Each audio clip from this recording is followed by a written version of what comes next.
Hello everyone, good morning. Today's topic is wilt of अरहर. अरहर जिसको कि PGNP भी कहा जाता है. तो होस्ट है अरहर यानी PGNP, जिसका कि बॉटनिकल नेम होता है कैजेनस काजल. इसका पैथोजन होता है फ्यूजेरियम ऑक्सीस्पोरम उडम. उडम इसकी पैथोवर वैरायटी है. फ्यूजेरियम जो होता है विल्ट डिजीज लगभग सभी उसमें कॉज करता है, सभी प्लांट्स में. तो विल्ट जो फ्यूजेरियम ऑक्सीस्पोरम की बहुत सारी स्पीसीज होती हैं, जबकि होस्ट स्पेसिफिक होती हैं. डिफरेंट स्पीसीज डिफरेंट प्लांट्स पर जो होती हैं अटैक करते हैं और उनमें डिजीज़ मैनिफेस्ट करते हैं. पर फ्यूजेरियम ऑक्सीस्पोरम की जो पैथोवर वैरायटी है उडम, ये जो है PGNP को इन्फेक्ट करती है और विल्टिंग की प्रोसेस करती है.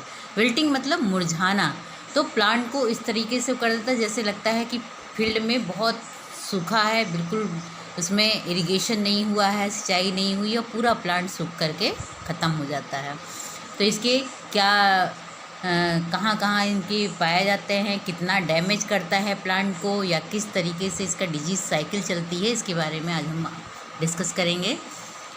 दो the wilt disease of arhar occurs commonly through out our country.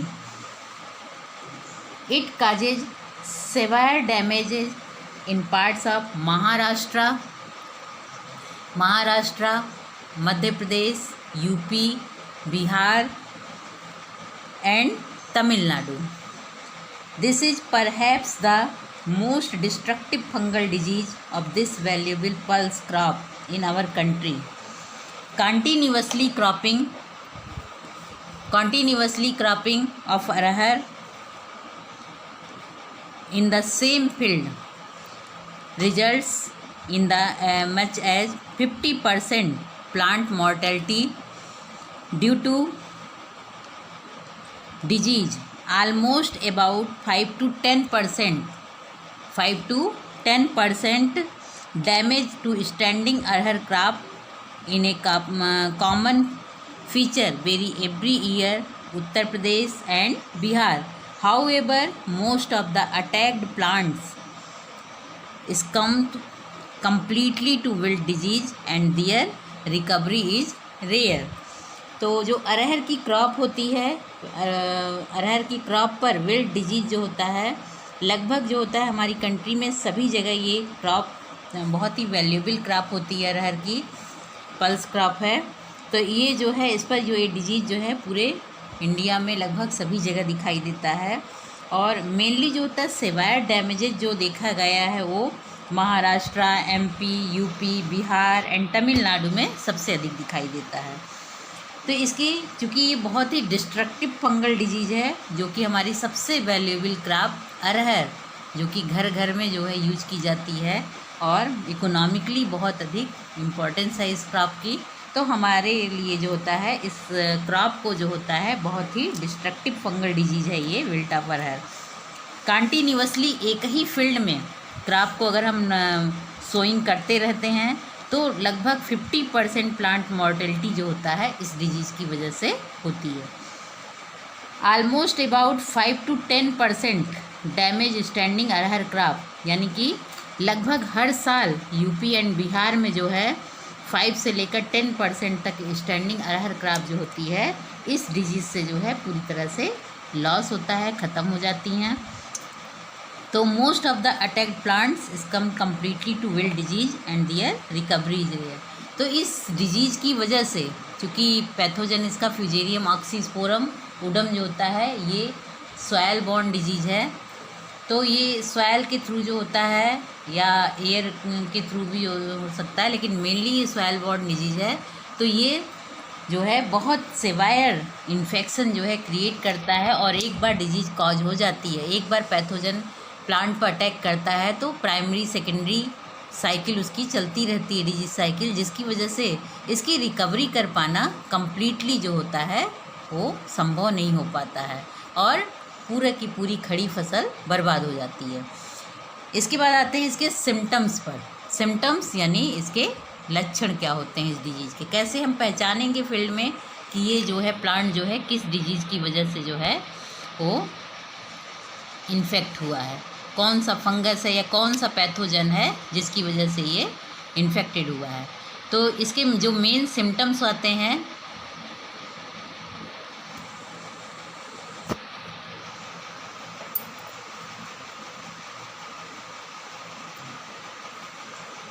तो मेन सिम्टम्स जो होते हैं, the arhar plants are susceptible to attack of wilt disease throughout their development. The main symptoms of the disease is the wilting of seedlings and adult plants, as if they have suffered from water shortage, even though there may be plenty of moisture in the field. The wilting is characterized by gradual, sometimes sudden yellowing, weathering and drying of leaves, followed by drying of entire plant or some its branches. तो इसका जो main characteristic जो symptoms दिखाई देता है ये अरहर की जो प्लांट अगर ससेप्टेबल हो, क्योंकि हम जानते हैं कि डिजीज तभी मैनिफेस्ट होता है जब तीनों फैक्टर उसमें इन्वॉल्व होते हैं, यानी कि होस्ट पैथोजन और इन्वायरमेंट। तो होस्ट ससेप्टेबल हो और पैथोजन वायरुलेंट हो और इन्वायरमेंट फेवरेबल हो, तो ये कोई भी डिजीज़ मैनिफेस्ट हो सकती। इनमें से अगर होस्ट रेजिस्टेंट है तब भी डिजीज़ काज नहीं होगी, पैथोजन अगर वायरुलेंट है तब भी डिजीज़ काज नहीं होगी। अगर ये दोनों ही होस्ट ससेप्टेबल है, पैथोजन वायरुलेंट है, पर इन्वायरमेंटल कंडीशन फेवरेबल नहीं है, तो भी डिजीज़ काज नहीं होगी। तो ये तीनों फैक्टर जब इन्वॉल्व होते हैं तभी कोई डिजीज़ मैनिफेस्ट हो पाती है। तो इसका जो मेन जब होस्ट ससेप्टेबल होता है, यानी कि उनमें कोई भी इन्फेक्शन कोई भी ऑर्गेनिज्म कर सकता है, तो फ्यूजेरियम ऑक्सीस्पोरम ऊडम द्वारा जो होता है अरहर की प्लांट पर इन्फेक्शन होता है, जो कि इसके डेवलपमेंट के जब सीडलिंग्स आने लगते हैं प्लांट में, सीडलिंग से ले करके एडल्ट प्लांट तक सभी में जो है इसके सिम्टम्स दिखाई देते हैं। और ऊपर प्लांट ऐसा लगेगा जैसे कि पूरी तरह से पानी के बिना, यानी पानी की कमी की वजह से जो है पूरी तरह से मुरझा गया है।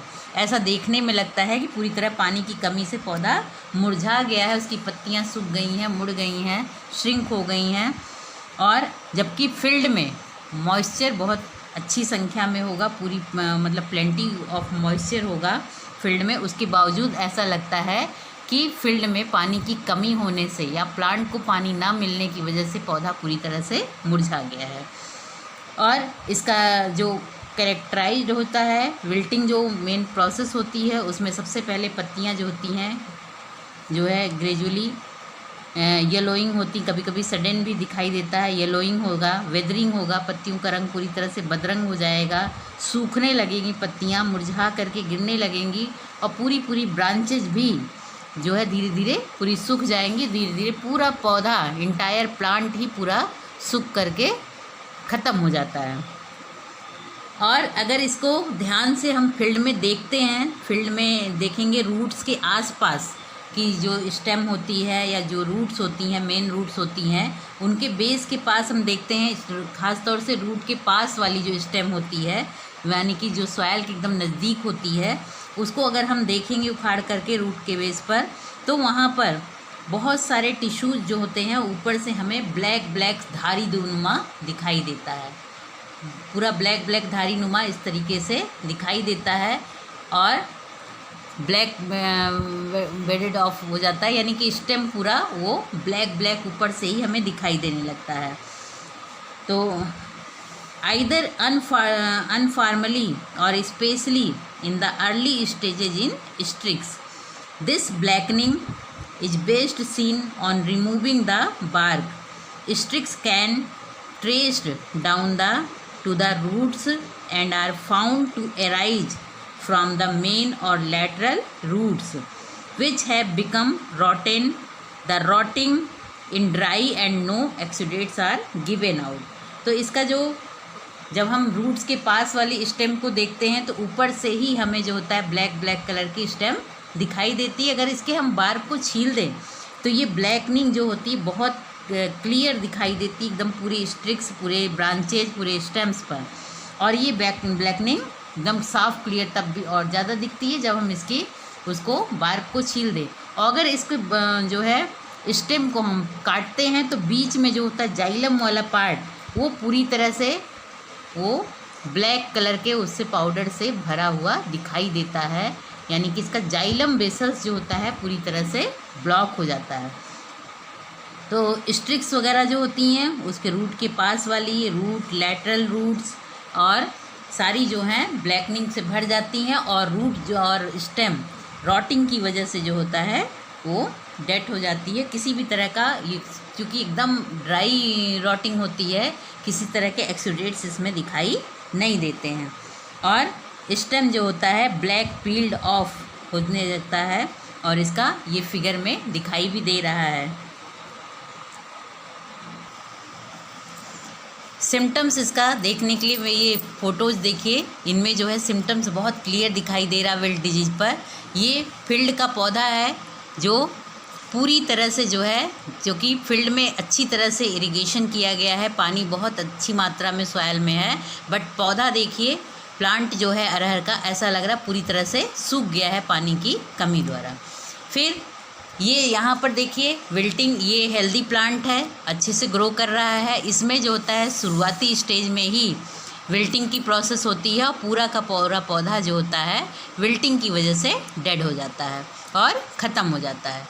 नेक्स्ट देखिए इसके सिम्टम्स जो हमने बताया कि स्टेम पर जो है ब्लैक कलर की स्ट्रिक्स बन जाती हैं, तो ये ब्लैक कलर की स्ट्रिक्स स्टेम पर, ब्रांचेज पर और रूट के आसपास की उस पर दिखाई देती हैं।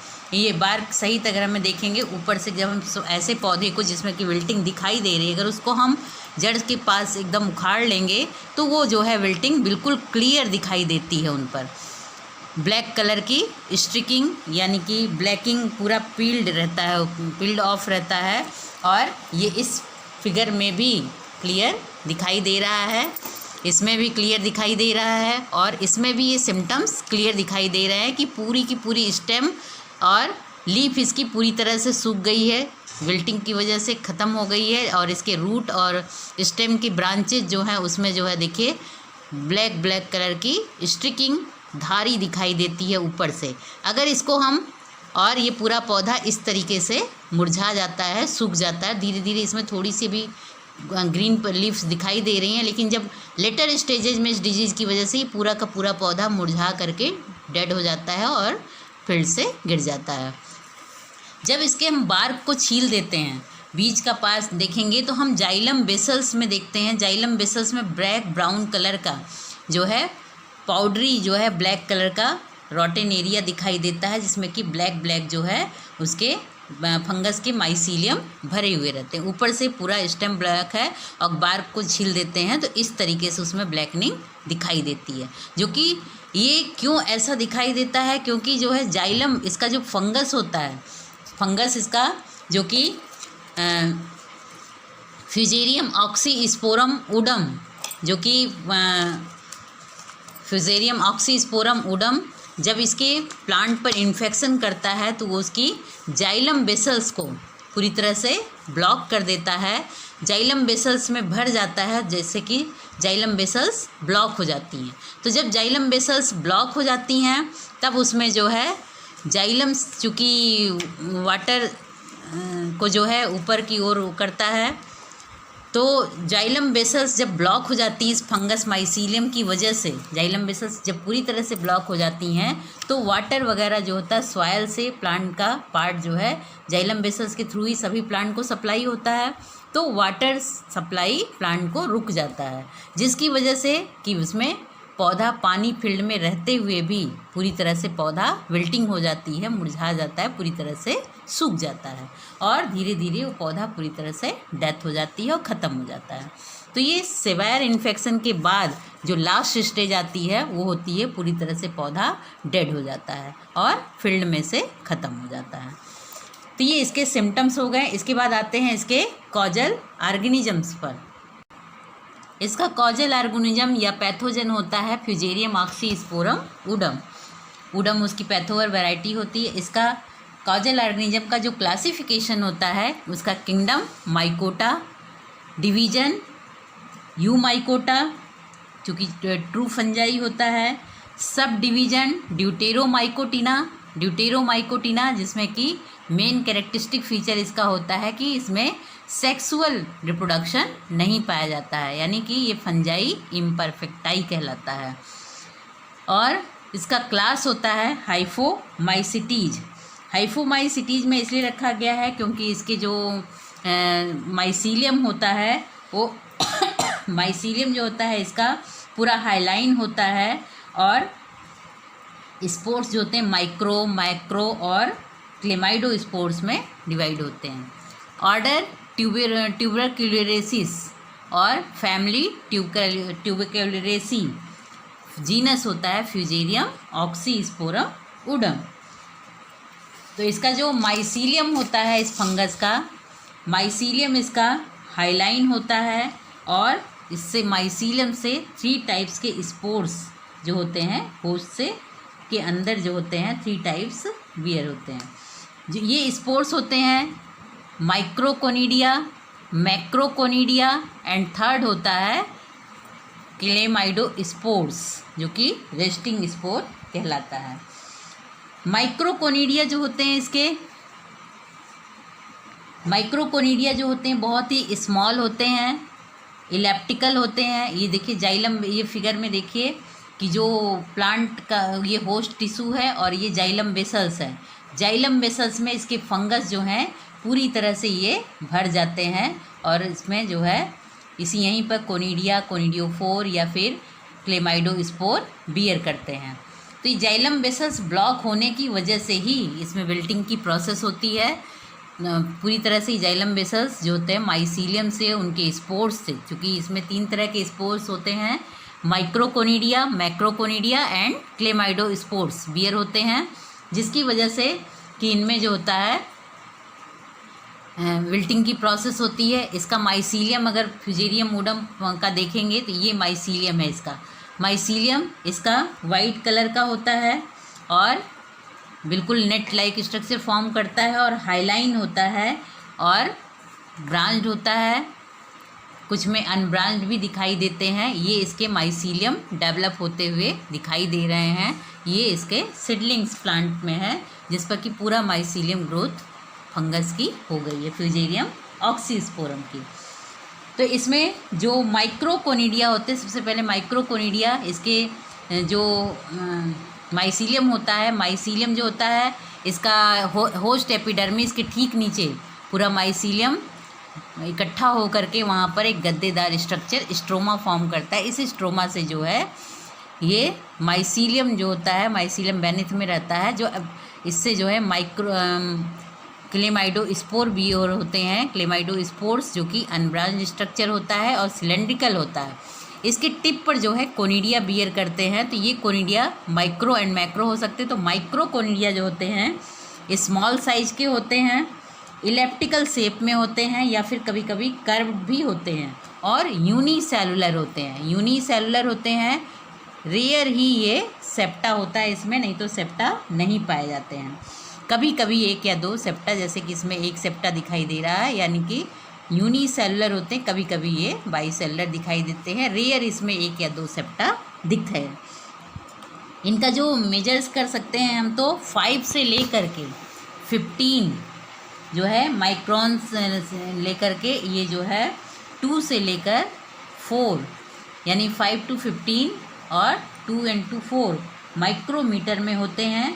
और ये जो है हाइफल ब्रांचेज पर ग्रो करते हैं, हाइफल ब्रांचेज की टिप पर ग्रो करते हैं।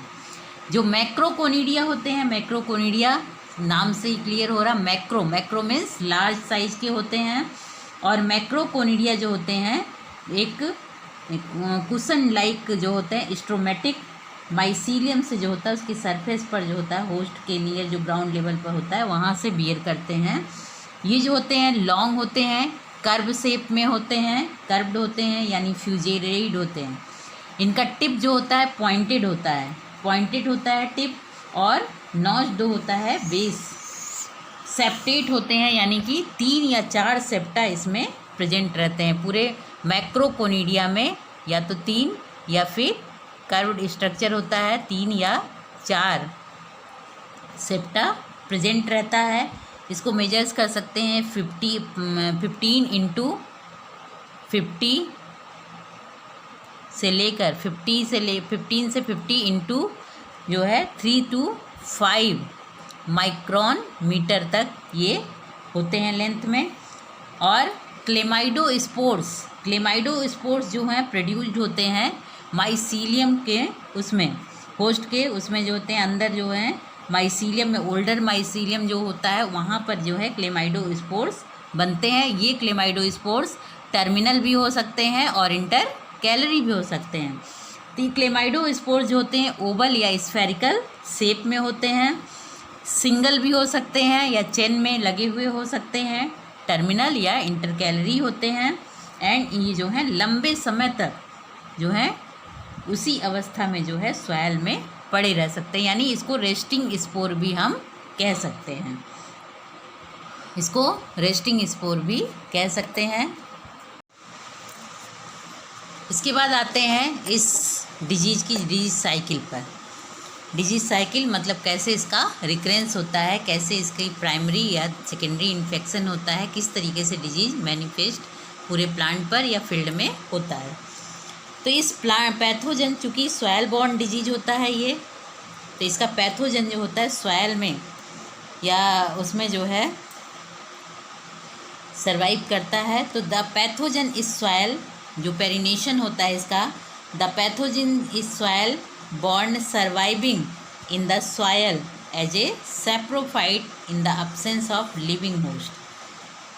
The roots of the host are generally left to remain in soil for long duration after harvest, and so the pathogen perinates for years on such debris. Apart from saprophytic mycelium, the conidia and chlamydospores persist for even considerably longer and more longer duration respectively in the soil and prove to be the source of primary inoculum. तो इसका pathogen जो होता है soil born होता है, जो कि soil में एज ए सैप्रोफाइट ये सर्वाइव करता है जब तक कि इसको प्रॉपर होस्ट, लिविंग होस्ट ना मिल जाए। तो ये रूट्स वगैरह जो होस्ट की होती हैं, जब वो सॉयल में हार्वेस्टिंग के बाद सॉयल में इनके रूट्स वगैरह छूट जाते हैं, इन्फेक्टेड रूट्स वगैरह उस सॉयल में जब छूट जाते हैं, तो ये सॉयल जो होता है हार्वेस्टिंग के बाद लंबे समय तक उस प्लांट डिब्रीजेज में, जब तक कि उसकी नेक्स्ट फसल नहीं आती तब तक वहाँ पर वो सर्वाइव करता है एज ए सैप्रोफाइट्स। इसीलिए इस डिजीज़ को कहा जाता है कि सॉयल बॉर्न डिजीज है। तो जब इस फील्ड में जब नया प्लांट सोइंग की जाती है, लगाई जाती है, बोई जाती है, तब ये जो होता है सैप्रोफिटिक माइसीलियम या फिर उसमें जो लीफ में कोनिडियोफोर परसिस्ट करते हैं, सैप्रोफिटिक माइसीलियम या सॉयल डिब्रीजेज में जो है प्लांट डिब्रीजेज में कोनिडिया या क्लेमाइडोस्पोर्स होते हैं। क्लेमाइडोस्पोर्स भी लंबे समय तक वहाँ पर सॉयल में पड़ा रह सकता है। तो ये जो है लंबे ड्यूरेशन तक उसमें पड़े रहते हैं, और जैसे ही उस फील्ड में नया प्लांट या पौधा लगाया जाता है, तो ये जो है उस प्लांट जब ग्रोथ करने लगता है, उसके संपर्क में जब ये पैथोजन आता है, तो उसकी ग्रोथ के साथ ही साथ ये प्लांट जो कोनिडिया या कोनिडियोफोर जो भी इनोकुलम होता है, इनोकुलम मतलब पैथोजन का कोई वो पार्ट या पूरा का पूरा पैथोजन जो कि डिजीज काज करने में कैपेबल हो, तो इनोकुलम कहलाता है। तो जब ये प्लांट के संपर्क में आता है, इन्फेक्शन करता है, तो प्लांट में सिस्टेमिक ग्रोथ करता है और उसके जो है प्राइमरी इन्फेक्शन कॉज करता है। तो प्राइमरी इन्फेक्शन कैसे होता है? The primary infection occurs mainly through the fine rootlets which are penetrated by the hyphae perinating in the soil, or the hyphae formed as a result of the germination of conidia and chlamydospores present in soil. From infected fine rootlets, the pathogen mycelia ultimately pass into the larger roots, which are not directly penetrated by the hyphae unless they are injured. It has been observed that the above ground plant parts are never attacked by the pathogens. ये जो pathogen होता है किसी भी तरीके से जो होता है यहाँ जब जैसे प्लांट डिब्रीजेज में पड़ा हुआ जो माइसीलियम हो, पहले से ही उस वहाँ पर जो रूटलेट्स वगैरह कटी हुई पड़ी हों उसमें से पहले से माइसीलियम प्रेजेंट हो, या फिर उसके लीफ हुक का पार्ट या कोई और पार्ट जिसमें कि कोनिडिया या कोनिडियो ये क्लेमाइडोस्पोर्स पड़ा हुआ हो, तो ये क्लेमाइडोस्पोर्स या कोनिडिया के द्वारा जो होता है ये हाइफी पेनिट्रेट करता है, और पेनिट्रेट करने के लिए जो होता है कोनिडिया जर्मिनेट होता है, कोनिडिया या क्लेमाइडोस्पोर्स, और ये जो है रूटलेट्स वगैरह पर इन्फेक्शन क्रिएट करता है और उसके अंदर पहुंच करके लार्जर रूट्स वगैरह में पास होता जाता है, और जो होता है माइसीलियम वहाँ पर इस्टेब्लिश करके जो होता है रूट प्लांट में इन्फेक्शन कॉज करता है। ये जो होते हैं डायरेक्ट पेनिट्रेशन हाइफी के द्वारा नहीं करते हैं, और जब कहीं से इंजर्ड हो जाता है या रूट वगैरह तो वहाँ से भी ये इन्फेक्शन कर सकते हैं। और ये जो है ग्राउंड के ऊपर के पार्ट पर पैथोजन कभी भी अटैक नहीं करता, जब भी ये अटैक करता है रूट पार्ट से ही, वहाँ से रूट या रूटलेट वगैरह से ही अटैक करता है। तो जब रूटलेट्स वगैरह के थ्रू इंजर्ड हो जाए या फिर किसी और माध्यम से वो उसकी जाइलम वेसल्स तक जब पहुँच जाता है तो वहाँ से फिर धीरे धीरे पूरे प्लांट में इन्फेक्शन कॉज करता है। चूँकि ये जाइलम वेसल्स को पूरी तरह से माइसीलियम उसके अंदर जाइलम वेसल्स में भरकर उसको पूरी तरह से प्लग कर देता, बिल्कुल ब्लॉक कर देता है, जिसकी वजह से वाटर सप्लाई प्लांट को रुक जाती है, जिससे कि पौधा पानी की कमी से जो है पूरी तरह मुरझा करके ख़त्म हो जाता है। इसी डिजीज़ को विल्टिंग कहते हैं। तो प्राइमरी यानी फील्ड का जो पहला पौधा इन्फेक्टेड होता है वो या तो प्लांट डिब्रीजेज में पड़े हुए माइसीलियम के थ्रू, या फिर प्लांट डिब्रीजेज में जो कोनिडिया या क्लेमाइडोस्पोर्स पड़े रहते हैं रेस्टिंग स्पोर के रूप में, जैसे उसको होस्ट मिलता है तो वो एक्टिव फेज में आकर के डिजीज़ कॉज कर देते हैं। इसके बाद आते हैं सेकेंडरी इन्फेक्शन। सेकेंडरी इन्फेक्शन जो होता है इसमें, secondary infection in case of this disease is rare as the conidia produced on aerial parts of the host seldom succeed in causing infection। Secondary infection जो होता है डिजीज़ में वो rarely conidia के द्वारा होता है, ज़्यादातर ये सॉइल में पड़े हुए जो फंगस होते हैं उनके द्वारा ही ये भी होता है, या फिर क्लोनिडिया या क्लेमाइडोस्पोर्स उन तक पहुंच जाए तब और प्लांट के जो है उससे इन्फेक्टेड हो जाते हैं। इसका जो इसकी डिजीज साइकिल है, इसका स्कीमेटिक डायग्राम, इसका स्कीमेटिक डायग्राम से इस डिजीज साइकिल को क्लियर करते हैं। माइसीलियम जो कि सैप्रोफिटिक, जो कि सॉयल में डॉर्मेंट फेज में डिजीज प्लांट डिब्रीजेज वगैरह में जो है सैप्रोफिटिकली वहाँ पे सॉयल में पड़े हुए माइसीलियम हो, या कोनिडिया या क्लेमाइडोस्पोर्स जो कि सॉयल में पड़े हुए हों, तो ये डॉर्मेंट फेज में पड़े हुए। जैसे ही इस फील्ड में इस सॉयल के बीच में पौधे को नया पौधा जब हम ग्रो करते हैं तब वो जो होता है उसके होस्ट ससेप्टेबल हो तो उसके वहाँ पर वो इन्फेक्शन करके जो होता है प्लांट के रूटलेट्स वगैरह पर पेनिट्रेट करता है, या फिर जो कोनिडिया या क्लेमाइडोस्पोर्स पड़े रहते हैं जब वो होस्ट के संपर्क में आते हैं, एक्टिव फेज में आते हैं, तो जर्मिनेशन स्टार्ट करते हैं और जर्म ट्यूब फॉर्म करते हैं। जर्म ट्यूब बना करके ये प्लांट रूटलेट्स वगैरह को पेनिट्रेट करते हैं, या माइसीलियम जो होता है प्लांट के रूटलेट्स को जो होता है पेनिट्रेट करता है। पेनिट्रेट करने के बाद वहाँ इन्फेक्शन कॉज कर देता है और अंदर पहुँच करके उसके जाइलम वेसल्स को ब्लॉक कर देता है, और माइसीलियम पूरी तरह से उसके अंदर भर जाता है, जिससे जाइलम वेसल्स ब्लॉक हो जाता है और होस्ट में जो होता है डिजीज़ मैनिफेस्ट हो जाती है और सिम्टम्स अपीयर होने लगते हैं। क्योंकि वहाँ पर जब वो पहुँचेगा तो रिप्रोडक्शन माइसीलियम इस्टेब्लिश होने के बाद, क्योंकि पहली प्रोसेस होती है कि इन्फेक्शन, फिर पेनिट्रेशन के बाद इन्वेजन होता है, जिसमें कि पैथोजन अपनी ग्रोथ को बढ़ाता है, यानी अपने जो माइसीलियम वगैरह है उसको पूरी तरह से इस्टेब्लिश करता है होस्ट टिश्यू में। उसके बाद जो होता है रिप्रोडक्शन करता है, कोनिडिया कोनिडियोफोर बियर होने लगते हैं, होस्ट एपिडर्मिस तब रप्चर हो जाती है, जिससे कि सिम्टम्स लीफ पर, स्टेम पर, सब पर दिखाई देने लगते हैं। तो सिम्टम्स अपीयर हो जाता है और फिर उससे जो है माइसीलियम नया डेवलप होता है, माइसीलियम से फिर कोनिडिया और क्लेमाइडोस्पोर्स डेवलप होते हैं और ये साइकिल फिर से चलती रहती है। और सेकेंड साइकिल भी लगभग इसी तरीके से चलती है, क्योंकि वो भी जो होता है कोनिडिया द्वारा रेयर ही होता है। ज़्यादातर क्लेमाइडोस्पोर या सॉइल में पड़े हुए सेप्रोफिटिक जो माइसीलियम है उसके द्वारा ही सेकेंडरी इन्फेक्शन भी उन्हीं के द्वारा कॉज होती है। तो ये इसका डिजीज साइकिल है। इसका जो है प्री डिस्पोजिंग फैक्टर जो होते हैं, यानी कि डिजीज को कॉज करने में जो मेन फैक्टर्स होते हैं वो होते हैं डिजीजिंग फैक्टर्स जो होते हैं। इसमें प्री डिस्पोजिंग फैक्टर भी जिसको हम कहते हैं, तो इसमें डिजीज को मैनिफेस्ट होने के लिए जो मेन फैक्टर होते हैं उसमें दो the wilt of arhar develops a wide range of temperature, the temperatures between 17 to 29 के बीच जो होता है वहाँ पर अगर टेम्परेचर है तो जो है बहुत आसानी से डिजीज डेवलपमेंट हो जाती है। इसको जो है मुंडकर ने 1935 में रिपोर्ट किया था कि 17 to 29 डिग्री सेंटीग्रेड तक के टेम्परेचर पर डिजीज का मैनिफेस्टेशन बहुत अच्छे से होता है। इनके अलावा manuring with super phosphate and cattle Dang also help increase in disease incidence.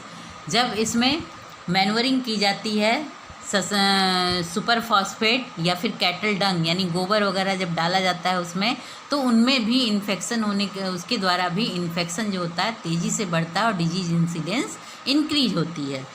इनके अलावा जो है शुक्ला ने 1975 में जो है रिपोर्ट किया था कि सैंडी सॉयल जो होती है, जो सैंडी सॉयल होती है, बलुई मिट्टी जो होती है, are also more conductive to severe occurrence of wilt disease of arhar. यानी कि शुक्ला ने 1975 में रिपोर्ट किया था कि सैंडी सॉयल अगर होगी तो वहाँ पर डिजीज का मैनिफेस्टेशन और अच्छे से होता है और डिजीज विल्ट डिजीज जो होता है बहुत अच्छे से सेवायर इन्फेक्शन वहाँ पर कॉज करता है। तो ये प्रीडिस्पोजिंग फैक्टर है। इसके बाद हम आते हैं इसके मैनेजमेंट पर। तो मैनेजमेंट जो होता है इसका यानी कि कंट्रोल, क्योंकि हम किसी भी माइक्रो ऑर्गेनिज्म को पूरी तरह कंट्रोल नहीं कर पाते हैं तो हम उसे मैनेज करते हैं, यानी कि उसके द्वारा जो होता है पैथोजन को पूरी तरह से सप्रेस कर दें या किल कर दें, या फिर पैथोजन द्वारा जो है हमारा प्लांट है उसको नुकसान कम से कम पहुँचे। तो इसमें मैनेजमेंट में सबसे पहले जो चूँकि ये सॉयल बॉर्न डिजीज होता है, तो सॉयल बॉर्न डिजीज में इसको सॉयल को सबसे पहले ट्रीट करना आवश्यक होता है। तो since the disease is soil borne and no treatment of soil on a field scale in possible, the only method practicable to control wilt disease of arhar employing cultural practices. चूँकि soil borne disease होता है तो इसको हम soil को कितना treat कर पाएंगे, तो इसके लिए ज़रूरी होता है कि हम कुछ कल्चरल प्रैक्टिसेस करें, जिसमें पहला प्रोसेस होता है क्रॉप रोटेशन। कल्चरल प्रैक्टिसेस में क्रॉप रोटेशन जो कि बेस्ट वे है सॉयल बॉर्न इन्फेक्शन को ख़त्म करने के लिए, रिडक्शन करने के लिए। क्योंकि अगर हम क्रॉप रोटेशन करते हैं, चूँकि इसका जो फिजेरियम ऑक्सीस्पोरम है ये होस्ट स्पेसिफिक होता है, तो पर्टिकुलर होस्ट पर ही पर्टिकुलर स्पीसीज अटैक करता है। तो अगर हम इसमें क्रॉप रोटेशन करते, जैसे एक साल अरहर की फसल बोते, उसके बाद कुछ ऐसी फसल उस पर बोते जिसमें फ्यूजेरियम अटैक ना करता हो या फ्यूजेरियम का वो होस्ट ना हो, तो क्रॉप रोटेशन के द्वारा हम काफ़ी हद तक जो है इस डिजीज़ को जो है कंट्रोल कर सकते हैं। इनके अलावा जो है जैसे इसमें हम क्रॉप रोटेशन कर सकते हैं टोबैको, सोरघुम, पर्ल मिलेट यानी बाजरा, कॉटन, ये जो हैं पीजीएनपी के जो कल्टीवर्स होते हैं उनके द्वारा जो है अगर रोटेट करें तो ये जो है पैथोजन के होस्ट नहीं है, जिसकी वजह से कि वो काफ़ी 2-3 साल का अगर हम क्रॉप रोटेशन करते तो 2-3 साल में वो फंगस वहाँ पर ख़त्म हो जाएगा। तो उसके बाद हम फिर से अगर उसमें अरहर की फसल बोएंगे तो वहाँ पर डिजीज काज होने की संभावना कम होती है। तो क्रॉप रोटेशन और उसके अलावा फील्ड सैनिटेशन, यानी कि सैनिटेशन मतलब रिमूवल प्लांट पार्ट्स जो कि वहाँ पर प्लांट डिब्रीजेज रह जाते हैं, तो हार्वेस्टिंग के बाद पूरे के पूरे फील्ड को वहाँ पर हल वगैरह चला के प्लॉगिंग करके और सोलर रेडिएशन द्वारा स्टरलाइज करके और वहाँ पर जितने भी प्लांट डिब्रीजेज हैं पूरी तरह से जलाकर हम सॉयल का इन्फेक्शन ख़त्म कर सकते हैं। तो प्लॉगिंग समर के दौरान करें तो ये डीप प्लॉगिंग के द्वारा भी जो रूट अपरूटेड होते हैं वहाँ पर प्लांट डिब्रीजेज वो पूरी तरह से ख़त्म हो जाएंगे। इनके अलावा मिक्स्ड क्रॉपिंग, नेक्स्ट है mixed cropping. Mixed cropping with sorghum, जिसे कि ज्वार भी कहते हैं, has been found to be most effective. 2 cycles of sorghum followed by PGNP has been found to reduce the disease incidence by 16%. 16%. It is considered that the root exudates of sorghum have a suppressive effect on pathogen in soil, thereby suppressing infection of PGNP. तो इसमें जो होता है mix, इसके पहला process हम कर सकते हैं कल्चरल प्रैक्टिसेस, जिसमें कि हम जो है सबसे पहले है कि फील्ड का सैनिटेशन और इरेडिकेशन करना, यानी कि फील्ड की पूरी तरह साफ़ सफाई करना, प्लांट डिब्रीजेज को ख़त्म करना, चूँकि ये डिजीज जो होता है सॉयल बॉर्न होता है, और वहाँ पर जो प्लांट डिब्रीजेज हैं उनको पूरी तरह से उखाड़ करके जला दें। और सबसे उसके अलावा जो है क्रॉप रोटेशन करें। क्रॉप रोटेशन यानी एक साल अगर वो फसल बोई है तो उसके बाद जो है tobacco, sorghum, pearl millet, cotton जैसी प्लांट्स क्रॉप को हम अगर वहाँ पे ग्रो करें तो 2-3 साल के रोटेशन से वहाँ पर इस पैथोजन का इन्फेक्शन ख़त्म हो जाएगा, जिससे कि डिजीज़ इंसिडेंस की संभावना कम रह जाती है। उसके अलावा डीप प्लॉगिंग वगैरह करके भी, और इसके अलावा हम जो नेक्स्ट मेथड अपना सकते हैं वो मिक्स्ड क्रॉपिंग, यानी कि sorghum जिसे ज्वार होता है, ज्वार वगैरह चूँकि उस एक्सीडेट्स जो सिक्रीट्स होता है sorghum वगैरह से, वो बहुत पैथोजन को सप्रेस करने के लिए, रोकने के लिए जो होता है बहुत ही इफ़ेक्टिव होता है। तो मिक्स्ड क्रॉपिंग अगर हम sorghum या जिसको ज्वार कहते हैं उसके साथ करें तो ये जो होता है बहुत ही इफ़ेक्टिव मेथड होता है कंट्रोल का। और sorghum के साथ अगर हम 2 cycles जो है PGNP के साथ मिक्स्ड क्रॉपिंग कर दें तो डिजीज इंसिडेंस जो होता है लगभग 16% तक होता है। तो इसका जो sorghum का रूट एक्सुडेट्स होता है ये सप्रेसिव इफेक्ट पैथोजन पर दिखाता है, जिससे कि द्वारा कि पूरी तरह से इन्फेक्शन PGNP पर सप्रेस हो जाता है और सॉयल के द्वारा इन्फेक्शन जो पैथोजन के द्वारा होता है वो नहीं होने पाएगा। तो मिक्स क्रॉपिंग के द्वारा भी हम काफ़ी हद तक डिजीज इंसिडेंस को डिक्रीज कर सकते हैं। नेक्स्ट होता है ग्रीन मैन्योरिंग।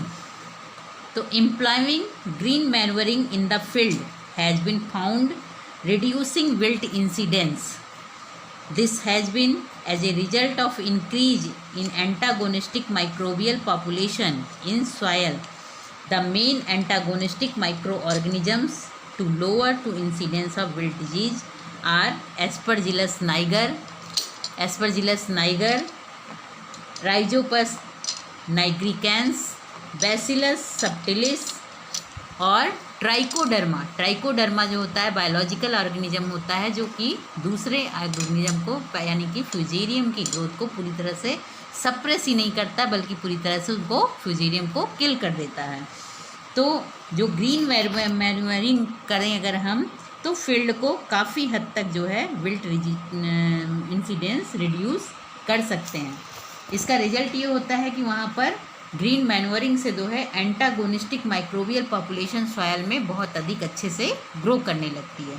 तो जो एंटागोनिस्टिक माइक्रोबियल पॉपुलेशन होती है उसमें से जैसे एस्परजिलस नाइगर है, राइजोपस नाइग्रिकेंस है, बैसिलस सबटिलिस है, इनके अलावा जो एक फंगल एंटागोनिस्टिक फंजाई होता है वो होता है ट्राइकोडर्मा जो कि वहाँ पर बहुत अच्छे से ग्रो करता है। तो ये फ्यूजेरियम ऑक्सीस्पोरम ओडम की ग्रोथ को पूरी तरह से सप्रेस करता है और ट्विस्टिंग बबलिंग और पूरी तरह से करके उस फंगस को किल कर देता है, जिससे कि वहाँ पर ये बायोलॉजिकल कंट्रोल के थ्रू यानी एक ऑर्गेनिज्म के थ्रू दूसरे पैथोजेनिक ऑर्गेनिज्म को ख़त्म कर देता है, जिससे वहाँ पर डिजीज इंसिडेंस की संभावना पूरी तरह से ख़त्म हो जाती है। जैसे ये कुछ फिगर्स हैं हम आपको दिखा रहे हैं, जैसे कि इसमें ट्राइकोडर्मा की ग्रोथ को दिखाया गया है कि ट्राइकोडर्मा की ग्रोथ जब होती है तब किस तरीके से डिजीज़ कंट्रोल होती है। तो ट्राइकोडर्मा की ग्रोथ को, ये ट्राइकोडर्मा है, जैसे यहाँ पर पूरी तरह से फंगस जो है ग्रोथ कर रहा है, यहाँ पर चूँकि कोई वहाँ पर मेजर नहीं, यहाँ पर ट्राइकोडर्मा की ग्रोथ होने लगी है। ट्राइकोडर्मा की ग्रोथ होने से जो है फंगस धीरे धीरे ख़त्म होता जा रहा है और ट्राइकोडर्मा की ग्रोथ बढ़ती जा रही है।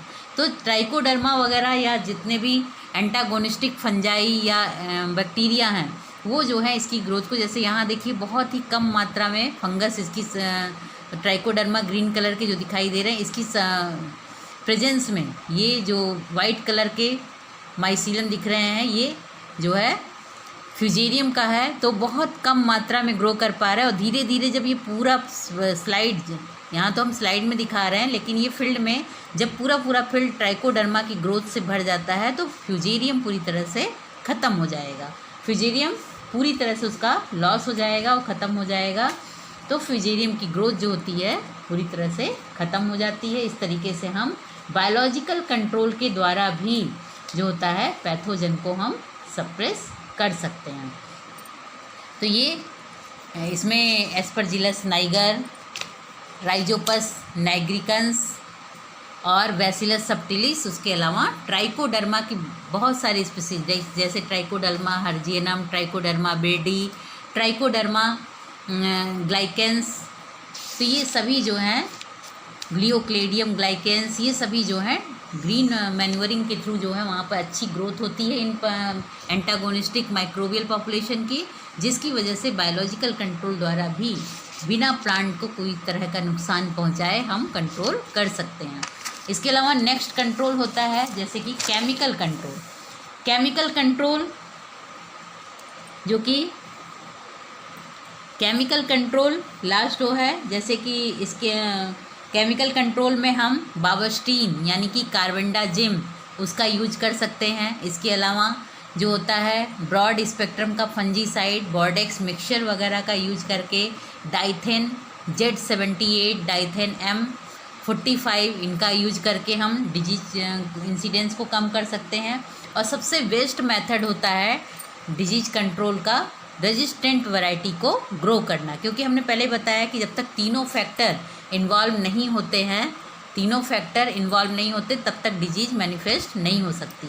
तो अगर होस्ट ससेप्टेबल ही नहीं होगा तो ग्रोथ नहीं होना, पैथोजन उस पर अटैक नहीं कर पाएगा। तो रेजिस्टेंट वैरायटी का यूज करने पर, अगर इसमें बहुत सारी रेजिस्टेंट वैरायटी हैं जो कि अरहर की, जैसे कि C11, C28, C36, F18, T17, NP15, NP38 and NP14 जो है बहुत ही रेजिस्टेंट होती हैं विल्ट PGNP के प्रति।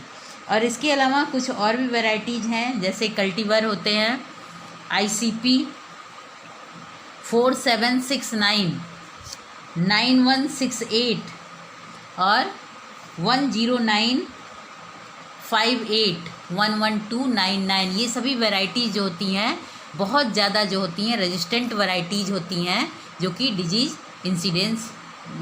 डिजीज़ लगने ही नहीं पाती है इन पर। तो ये जो होते हैं रेजिस्टेंट वैरायटी के द्वारा जो होता है पूरी तरह से हम डिजीज़ को कंट्रोल कर सकते हैं या मैनेज कर सकते हैं। तो इनको जो है डिजीज रेजिस्टेंट को वैरायटी को जो है बिहार, यूपी, महाराष्ट्र, बंगाल, दिल्ली, कर्नाटका, इन सभी में मल्टी लोकेशनल ट्रेट में बो करके फिर इनकी टेस्टिंग करने के बाद रेजिस्टेंट वैरायटी के रूप में इसको ग्रो किया जाता है। That's all, thank you.